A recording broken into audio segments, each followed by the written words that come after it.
topics and opinions expressed in the following show are solely those of the host and their guests and not those of W4CY Radio, its employees, or affiliates.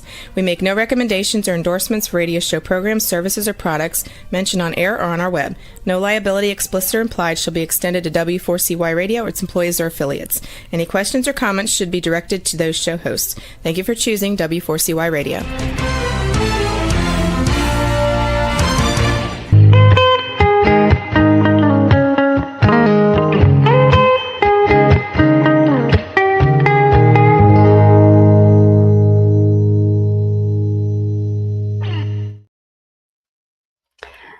Hello and welcome to the third episode of our show, Mindfulness in Action, where I reflect with my friends, with colleagues, on what it means to really bring mindfulness into a living space. Often we are looking at mindfulness as a practice where we are sitting on the cushion and meditating. But mindfulness really has so much more than that. And I am today having a dear friend as a guest, as a co-partner in our talk on how do we really bring mindfulness when in places where trauma is present. And in a minute, you're going to meet Janine Kirby. As I mentioned, she's a friend, but I will also introduce her professional side. So she's a chairperson of the Institute of Mindfulness South Africa, IMISA, also board member of St. Bernard's Hospice, executive committee member of South African Society of Integrative Medicine, and board member of EAMBA. And we met through EAMBA, Earth Alliance of Mindfulness-Based Associations. And now we can create the space of all that professional part to kind of like be put on the side. And I would just like to welcome Janine as a friend, and maybe also ask her how would she like to introduce herself. Is there anything else, Janine, you would like to add? Hi, Dalida. It's always a delight to be with you and to be talking to you. Even though Dalida and I haven't known each other for that long, I think we have a very deep connection. And I think sometimes why I said to Dalida to rather introduce me as a friend is that it's very easy to get caught up in our external identities and the things which we do. But I think that the way that we truly connect with other people is not from the doing side and not from the identity side, but rather person to person. And so I'm just a fellow person on this journey of life, here to learn, here to make mistakes, here to serve, here to be present with you. Thank you so much. I remember maybe it was the first time when we met, or although maybe I met you first, in your doing mode, you were in the festival that IMISA has organized with EAMBA last year. But then when we had the first personal encounter, you just simply said, I think we might be really good friends through the work that we are doing. And it's been like that, really. It totally resonates what you shared. I also know in some of the programs that I do, there's this way when we introduce ourselves, and the first question would be, who are you? And then the second question, again, who are you? And the third one is, who are you really? And it's really about shedding all that identity. And we live in a world where that is, I guess, very much needed. But today, I would really like to bring some of your identities in the space so that those who are listening can also benefit from your experience, living experience, as a professional, but also just as through your cultural identity. So you live in South Africa, and through some conversations we had, I've been noticing this increasing curiosity on what it means to be living in a place where trauma is present, the history of trauma.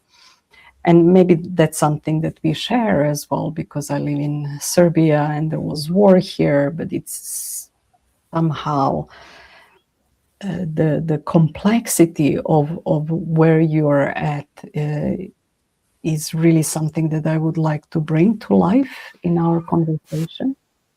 And then, of course, you as a person, as a friend, as someone who is engaged with all that social weaving, as the festival was also sharing. So how does one start conversation about collective trauma? I think that you start the conversation by the recognition of it.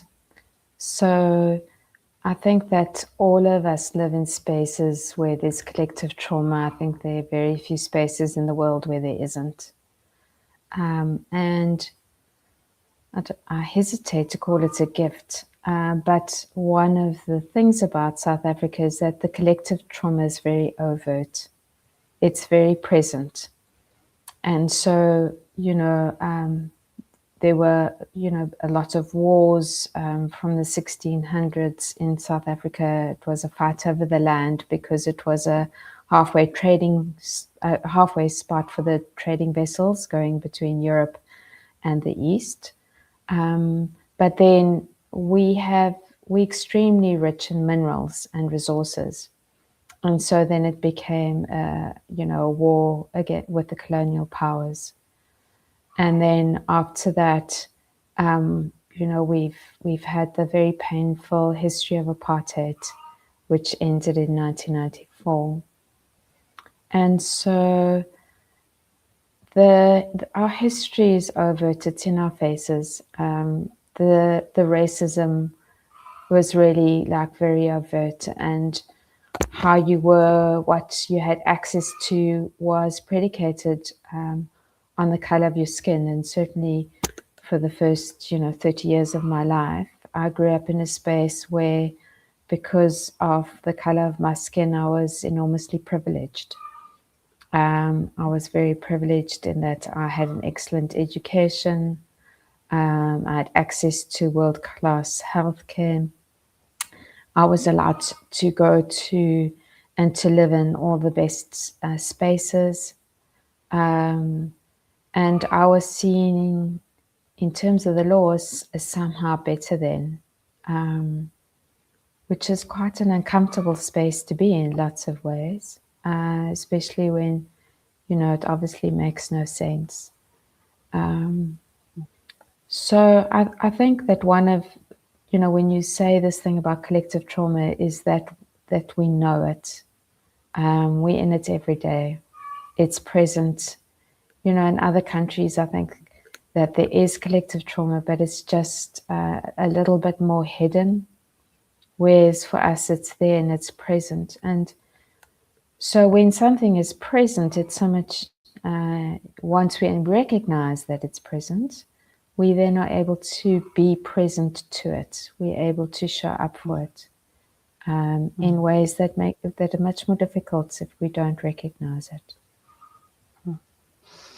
So I want to be a little bit cautious and not go straight into that conversation of how it's present in the daily life. It's something that you mentioned about that privilege, the just by your appearance being privileged. And I lived in China for 30 years, and in a way, I went there in early 90s, and there was a strong memory of poverty and cultural revolution still, and it was just a year after Tiananmen as well. And So I think for about 20 years, I had that feeling of walking on the street and being seen as different and being seen as immediately as someone who would have money, good education, and was very privileged. But I was coming from Yugoslavia, from the country where there is war and the whole country was collapsing. I came to China with really minimal. I had $300. Did really struggle to have my ends meet. But somehow the way that I was perceived pushed me to go and act in a way, to claim that privilege, right? To belong to that that group that the collective actually thought that I belonged to. It was a really strange experience. And then at certain point when China started to develop really a lot, that was shattered. Suddenly it was about the Chinese people being really rich, realizing that being, the fair skin, light skin doesn't mean much, and the situation changed. There was a lot of confusion from expatriate community when we were experiencing that. And of course, there's racism for people of color. What's politically correct to say? How do you say it in South Africa? In South Africa, we just say black or white, or we use the word colored, which I know in the US is not a good word to use. Yeah. But in South Africa, colored people are just mixed race. Unfortunately, in South Africa, when I grew up, everybody was designated a race, and there are lots of people who kind of in between. Your mother's Indian, your father's colored. I mean, who are you? But we have to designate. We have to say who we are, and that has remained. And so the color of one's skin now is, as you say, what happened in China, is that we are prejudiced, while we're biased against. Obviously it's because of the redress of past wrongs, is that black-skinned people are given jobs ahead of white-skinned people, or a black economic empowerment. But it does still mean that anything you do, you have to actually, say what race you are, which is So it's really present. It's very present, yeah. And if we go into the embodied experience of that, like in mindfulness practice, could you share, like, I mean, as something is coming, like potentially guilt, shame. I know you mentioned that a couple of times when we talked. What is how does one meet with that?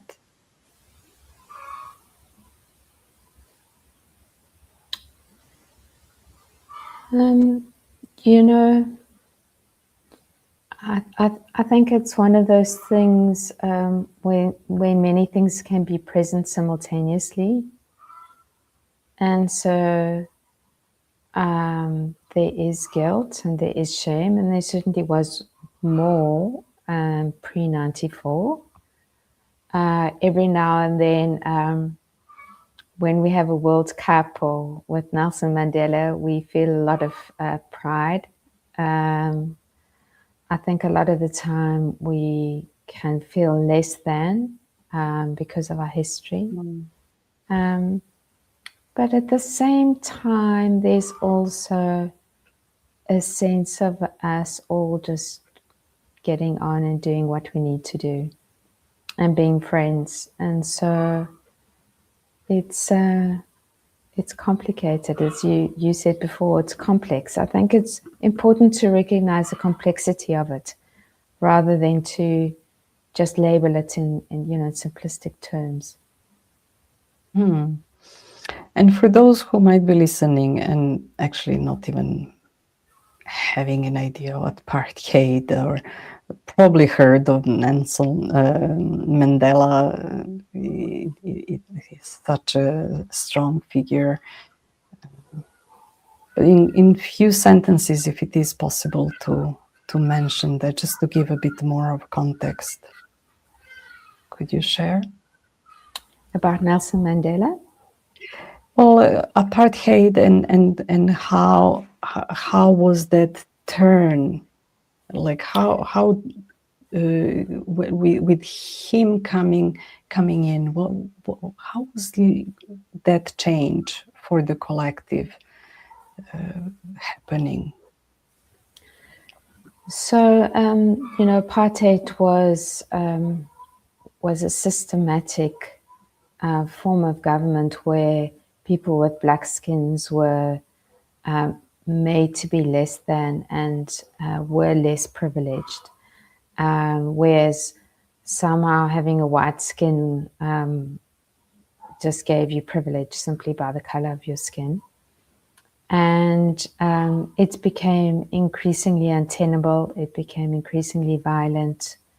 There were lots of protests, people in detention without trial, until in 1994, Nelson Mandela, who was a lawyer and he'd been imprisoned for 27 years for his beliefs, was released from prison, and he was elected as our first democratic president. And after having been imprisoned and made to work with manual labor for so long, I think it would be fair to assume that somebody would come out angry and bitter. But he emerged almost as if he'd been on a 27-year retreat, with such a sense of internal power and integrity, and did a number of things which just completely turned things on its head. So, as an example, Hendrik Verwoerd was one of the architects of apartheid. And when Nelson Mandela was released, he had tea with Betsy Verwoerd, Hendrik Verwoerd's widow, and sat down with her and drank together in a way which was just extraordinary, because it showed it wasn't a stance of weakness, it was a stance of such immense internal power. I never had the privilege of meeting him, but know a number of people who did, and they just said there was that sense of being in the room with somebody who was great. And that him, together with Archbishop Desmond Tutu, formed the Truth and Reconciliation Commission, where it was decided that it was just too complicated to somehow redress the past with punitive action, and so that there was this commission where people were invited to come and speak of the traumas that they'd endured, and the perpetrators were invited to come to ask for forgiveness from the people that they had harmed. And if the perpetrators fully disclosed what they had done, they were actually given amnesty. But if they hadn't, they didn't fully disclose, they were actually given some sentencing for the harm they'd done. And there was something about that, this presencing that was very powerful. Obviously, there are detractors who say that that the injustices weren't repaired, and that more should have been done. But still, there's extraordinarily powerful stories that came out of that commission, and stories of just connection and humanness. That reconciliation, it's such a powerful work, and I'm just connecting with the awareness of how vision of an individual can impact the whole nation and the whole humanity as well. I don't know how much I want to go into that direction, but it seems to me that that kind of leadership is not really currently. We don't have that role modeling so strongly present. Some leadership that brings hope, reconciliation, healing. On contrary, there seems that there's a lot of rupture and constant tension. And then within all of that, we are asked to practice mindfulness, to soothe, to be non-reactive, and so on. How does that, in a place where there is such strong history of trauma, presence, being present as well, because the whole racial topic, it's such a complex. It goes immediately on the visual level, right? So in this, when we talk about the global collective, where there is that constant tension, how is it in South Africa at the moment? Well, I think that, politically, politicians get cheap points from othering. I think it's really easy, from the way in which the brain is designed, is to quickly go into fear and into fear-based ways of thinking. And it's really easy to go into tribal ways of thinking. And it's easy to stir people up in those ways. And we see that globally. And especially with the lack of nuance and, social media, short sound bites, it's just really easy. So we see that in the US as somehow all the bad people are them, and they're the immigrants, and they have done something. Somehow that if they weren't around, then you would be safer and better. And so similarly, I think that's true in South Africa. We have tribal politics. We have politics of race still. But it is also true of South Africa that we are just really friendly. We get on well with each other. We like being with each other. I mean, if you came to South Africa, you'd find that it takes a long time to ask somebody where the jam is in a supermarket shelf, because you first have to greet the person and ask them how they are, and then how they're doing today, and how did they get there today, and are they feeling tired, and then you say, where's the jam? And so similarly, even while you're standing in the queue at the supermarket, you speak to the person in front, you speak to the person behind, you speak about why they're buying the different items. It's just that we are also very friendly, and very connected.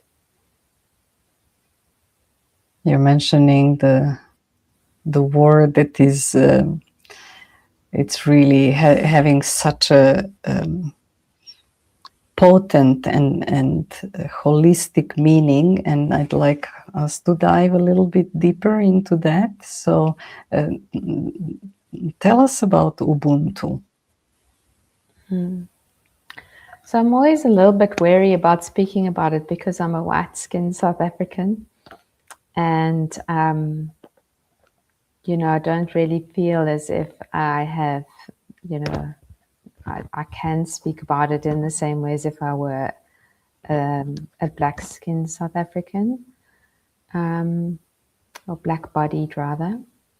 But Ubuntu is really this sense that we are human only because you see me.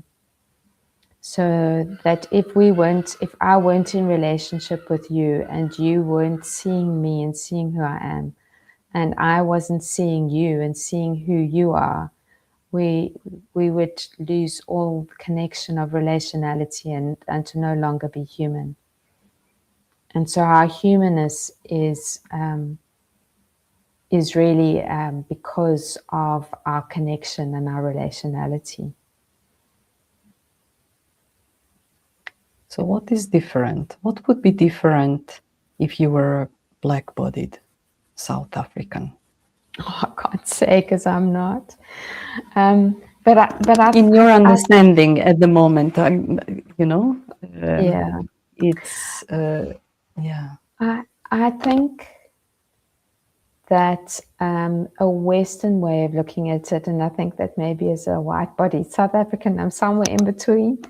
But a Western perspective is really about I and my, and this is my choice, and I am going to do this, and I deserve this, and it's really is really around the sense of the individual, which has both good and bad aspects to it.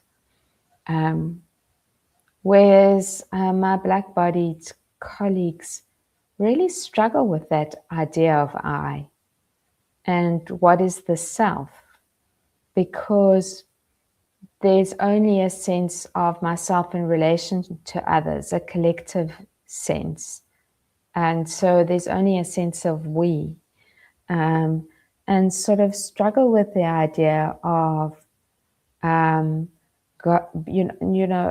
excelling, going ahead of everybody else, doing better than everybody else, because as soon as you do well, you actually have to bring the whole community with you. And so our young black professionals are under a lot of pressure because they are having to buy their parents' houses, they're having to send their cousins to university, they're having to look after their grannies and aunties and uncles. And in the black community, you would think of your aunts and your uncles as your mothers and fathers, and your cousins as your brothers and sisters. So you'd say it's my cousin brother or my cousin sister, and would have the same sense of responsibility to them as we would in a much smaller nuclear family. So there's this kind of this interplay all the time between the individual and the collective. And in a professional setting where there's more priority to, let's say, have more black-bodied professionals, in a way, as you mentioned at the beginning, is there anything that this attitude of Ubuntu, of we as the main concept, that is actually shaping the way how corporations or any working place is functioning? Yeah, I think that our young professionals, and they often are young because they're the ones who've had the opportunities that their parents didn't have, subconsciously are struggling all the time with this idea of the collective versus the individual. And so, on the one side, they're needing to look after everybody, but on the other side, they want to buy themselves a car and a nice pair of shoes. So I just, I think it's a tension. But I think it's also part of a bigger tension that we should all be struggling with. That all the time we should be looking at what is that I want, as opposed to what is good for everybody. So when we're making decisions about climate choice, or we're making decisions about where we buy our food, or we're making decisions about what clothing we wear, we actually all the time need to be also asking those questions. And I think that it's too easy to go into the individual I state. But like I work in like, for example, in hospice and in palliative care, and that just, I guess that sense of Ubuntu means that with the nursing team is that we really work as a team and as a whole, where we kind of helping each other out.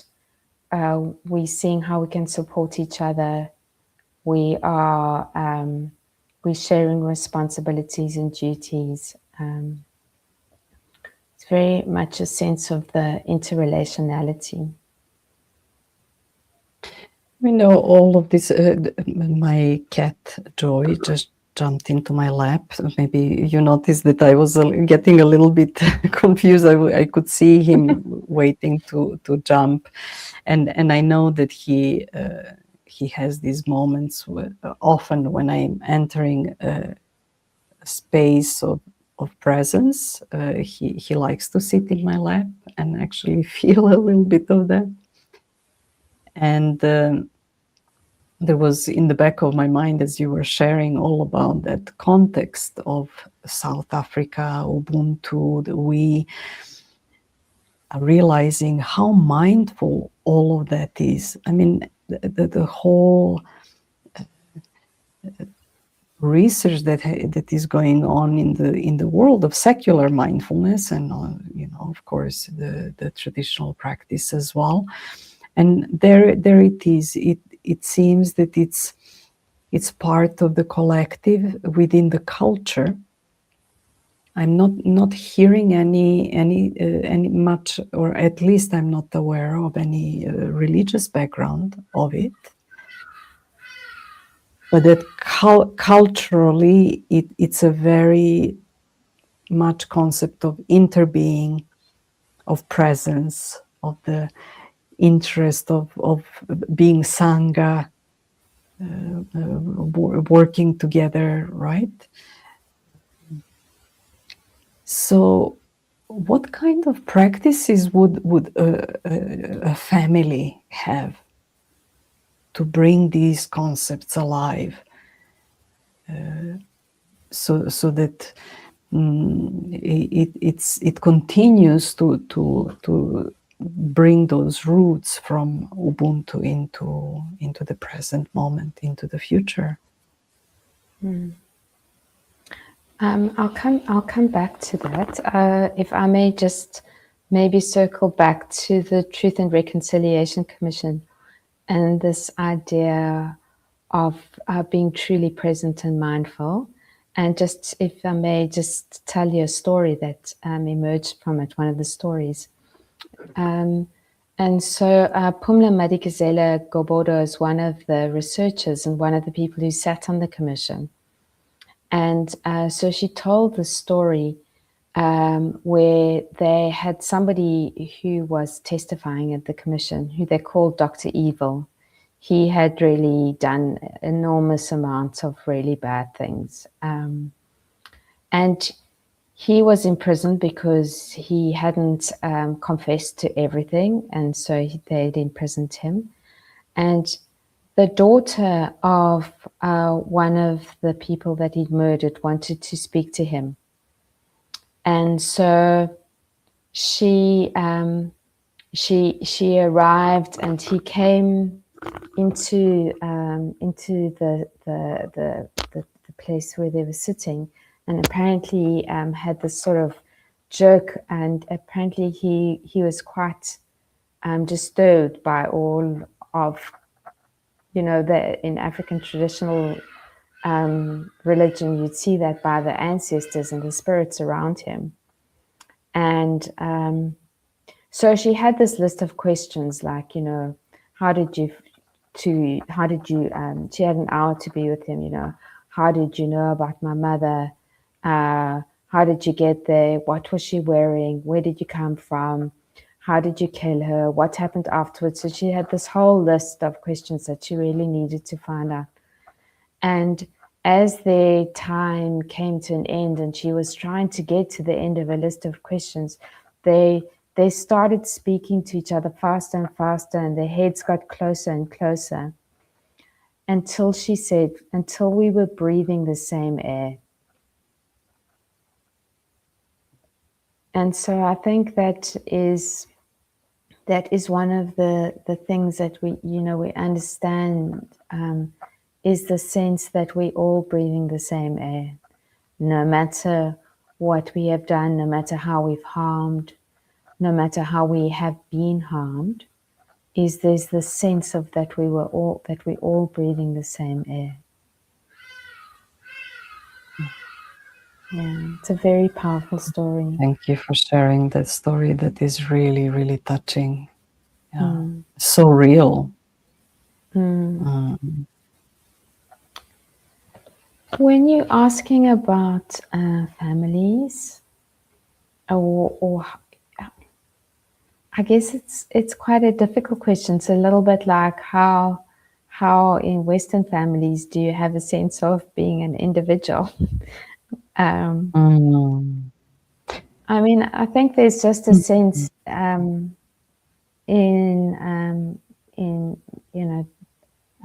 African families of it. It's just there isn't a sense of a nuclear family. Everybody's your mother, everyone's your auntie, everyone's your brother, everyone's your sister.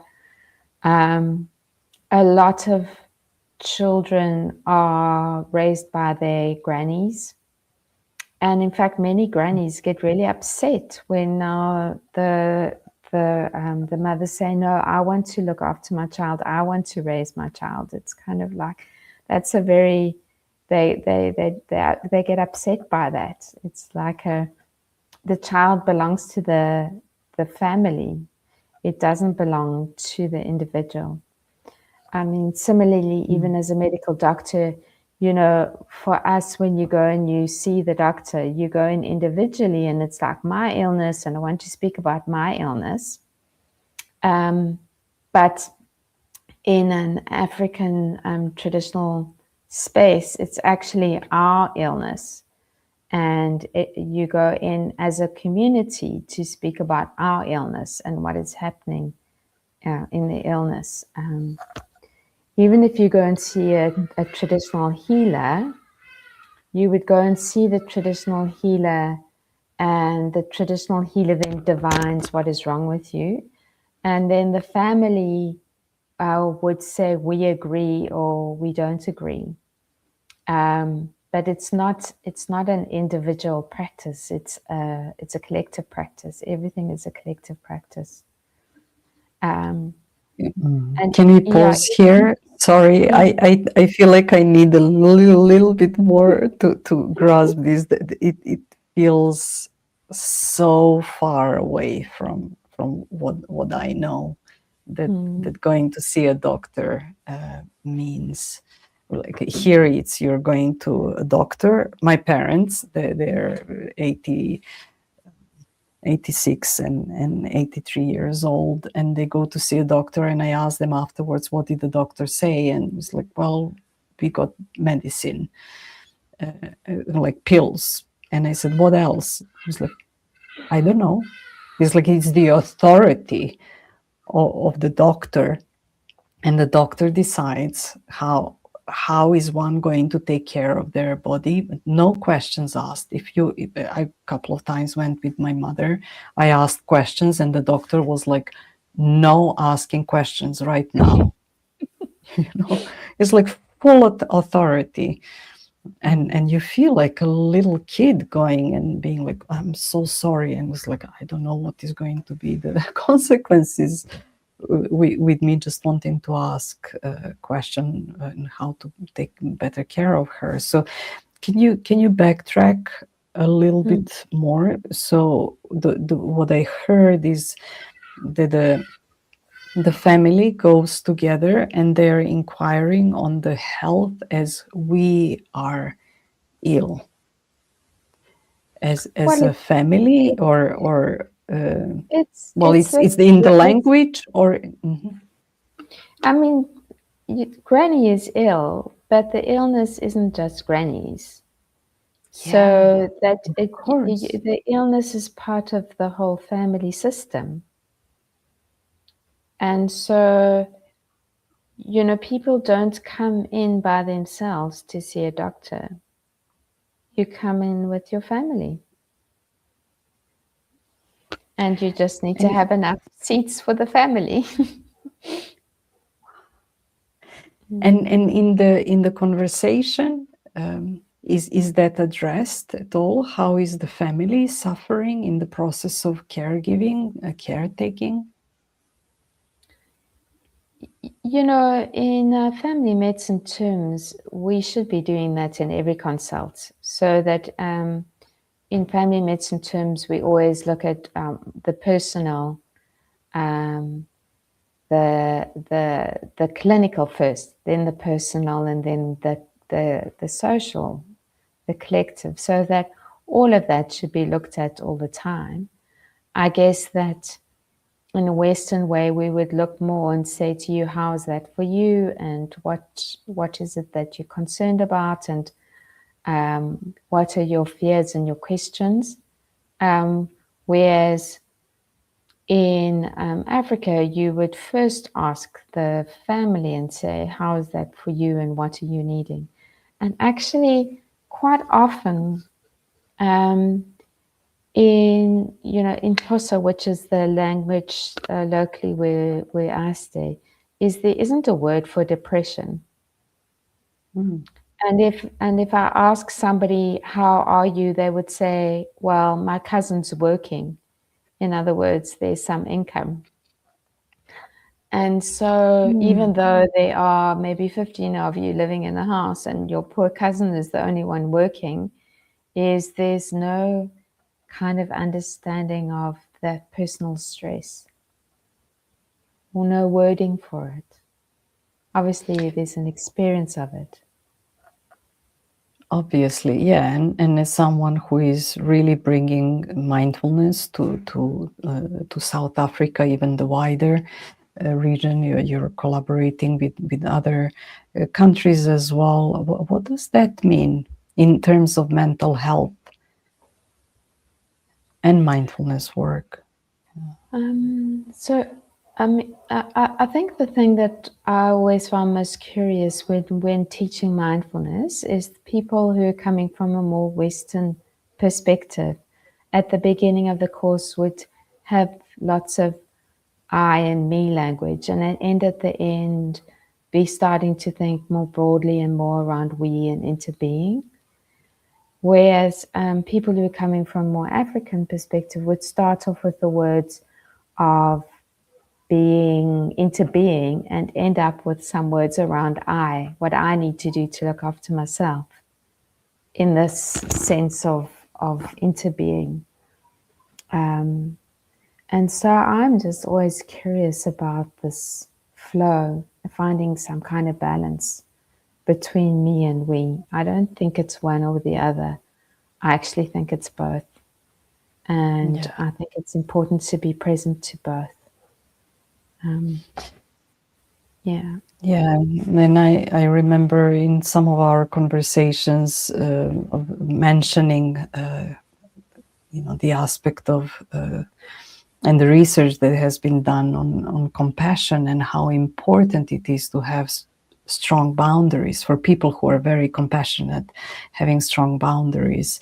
So I just, wonder what happens with boundaries when there is only we, and how can we really take care of that self, and also that compassion without self-compassion is not really complete.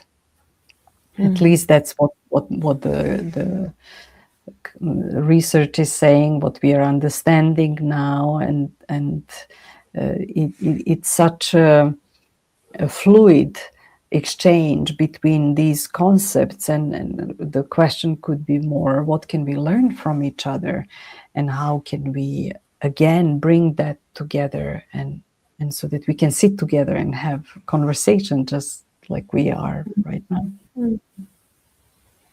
Yeah, I love that, Dalida. I mean, I love this idea of being in conversation with each other. I think one of the things which has been so lovely and profound for us as a South African community is that it feels like what we can offer from Africa is starting to become part of that international conversation. So I think before there was lots of understanding from an Eastern cultural understanding and from a Western perspective, but that actually Africa brings another perspective. And I think that the more we're in conversation with each other and the more we see that which is the same or similar, and that which is different, that we can add a different dimension and richness, I think the more, well, I guess the word is rich, the richer the weave, the more we can have a wider perspective, not a smaller perspective. Yeah, we can somehow weave it together. And maybe we just have a couple of minutes left before we end the limited the time we have. I feel like for me personally, this is the beginning of conversation, of course, and I'm sure we are going to continue to talk. But just for today, from your experience, how does one, if there was, like maybe your contribution to whoever is listening to this conversation, either today or later, how does one sit with differences in reconciliation, or in just that capacity to embrace and see the otherness and not judge it or try to change it? I mean, I think you answered the question. We just sit with it, and that we do sit with it, that we turn toward it, we're present with it, we're accepting of it. So it's so easy to push it away and to push away anything which is uncomfortable, which we don't want, and that just sit with it, to be with it, to be with other people. And just recognize how much we can learn from that relationship. I mean, I feel enormously privileged, not so much because of all the privilege I've got, because that is also true, but that I work so culturally. And so because of that, all the time it brings my own beliefs a little bit more into focus, and my own biases, my own unseen prejudices, obviously a little bit more to focus, but more so than if I were just within a monocultural society. It makes me question, makes me think, makes me reflect. Yeah. It's certainly a practice, and I'm even feeling a touch of I don't know how would I name it. What is present? Closest I can come to is a bit of sadness. It seems that it's like a drop in the ocean of what really needs to be done in order to awaken that collective. And Thich Nhat Hanh was saying that maybe the next enlightened being is not going to be an individual, it's going to be the collective, really. And I honestly believe that is the direction where humanity is going, and trying to put a dent in the universe and maybe give a little little drop to whatever the ocean might be coming. as we are ending our time together for today, is there anything that you would like to share? And perhaps invitation for IMISA, for people to come and support whatever, how to find you if they would ever come to South Africa. What would be your message for the end? Oh, well, our message is we are a welcoming community. We are doing some very innovative work in communities and in training our teachers, just in ways of being able to regulate in the midst of ongoing collective trauma, and any ways that people feel that they can contribute towards that. We're very appreciative of the help and assistance that we get from the wider community, because I guess all of us, we're just trying to make it better, whatever that means, in our own little ways, and not to sort of see the bigger picture, but just to see that, and think, oh, what am I actually doing? But just to know in our small spheres of influence that we just want to make it like easier and better, have an intention of healing. Thank you so much, Janine, for being here with me, with us, and bringing your life experience. It's been truly enriching. And for all of those who are listening, I invite you to do check the Institute for Mindfulness South Africa, IMISA, and see the work that they're doing. It's truly inspiring community. And also AMBA, Earth Alliance of Mindfulness-Based Associations, and there will be more. I mean, I'm inviting multitude of people who are so much involved in the world of mindfulness. And for tonight or today, this is Mindfulness in Action. My name is Dalida, and see you next time.